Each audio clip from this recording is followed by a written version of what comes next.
कामगिरी बरोबर नसावी म्हणून भाजपातल्या काहींना मंत्रिमंडळात स्थान मिळालेलं नसावं, मंत्री न झालेल्यांना पक्षात मोठी जबाबदारी मिळू शकते, फडणवीसांचं विधान. ईव्हीएम म्हणजे एव्हरी वोट फॉर महाराष्ट्र. ईव्हीएमच्या मुद्द्यावर विरोधकांकडून होणाऱ्या आरोपांना फडणवीसांचं उत्तर, तर विरोधकांकडून अपप्रचार सुरू असल्याचाही पलटवार. नागपुरात फडणवीस सरकारचा मंत्रिमंडळ विस्तार संपन्न. 33 आमदारांकडून कॅबिनेट तर 6 आमदारांना राज्यमंत्रीपद. राज्यपाल CP राधाकृष्णन यांच्याकडून 39 मंत्र्यांना पद आणि गोपनीयतेची शपथ.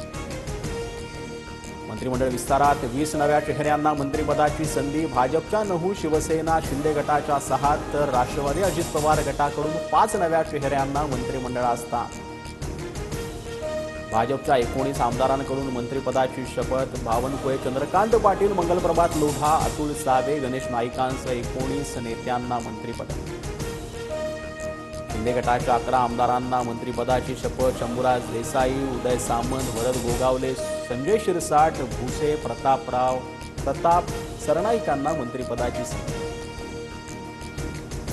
अजित पवार गटातील 9 आमदारांना मंत्रिपद. हसन मुश्रीफ, आदिती तटकरे, धनंजय मुंडे, बाबासाहेब पाटील, दत्तात्रय भरणे, नरहरी जिरवाळ आणि मकरंद पाटलांना मंत्रिपदाची संधी. वादळ उस्ताद झाकीर हुसेन काळाच्या पडद्याआड.